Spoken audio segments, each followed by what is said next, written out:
In a world ruled by emperors and forged by conquest, one woman rose, not as a queen, but as a conqueror of destiny.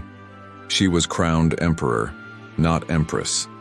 This is the story of Irene of Athens, the woman who dared to rule the mighty Byzantine Empire alone. Born in Athens around 752 AD, Irene was an orphan of noble blood. But her fate was no quiet life of obscurity. She was selected, perhaps by destiny, perhaps by design, to become the bride of Leo IV, heir to the Byzantine throne. At just 17, Irene entered Constantinople not as a girl, but as a future empress. She gave birth to Constantine VI, securing her position, but her ambition was only beginning to awaken. When Leo IV died suddenly, young Constantine was only 9. Irene seized the moment. She became regent, cloaked in purple, commanding armies, silencing rivals, ruling not behind the curtain but in front of it.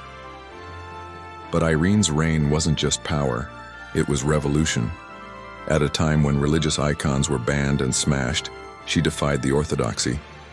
In 787, she summoned the Second Council of Nicaea and restored the icons, earning sainthood in the Orthodox Church. As Constantine grew, tension rose. He demanded the throne. Irene refused. The empire split between mother and son. A silent civil war brewed in marble halls.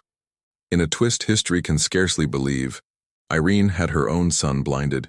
The act was brutal, permanent. With Constantine's sight, she took his crown.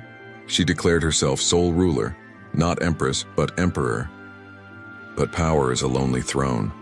Irene's enemies multiplied. In 802, she was overthrown and exiled to a remote island. She died in obscurity, but her legacy would echo through the ages. Irene of Athens, saint to some, tyrant to others, but undeniably a force that shaped 1,000 years of history. Remember her name, for in an empire of men she became emperor.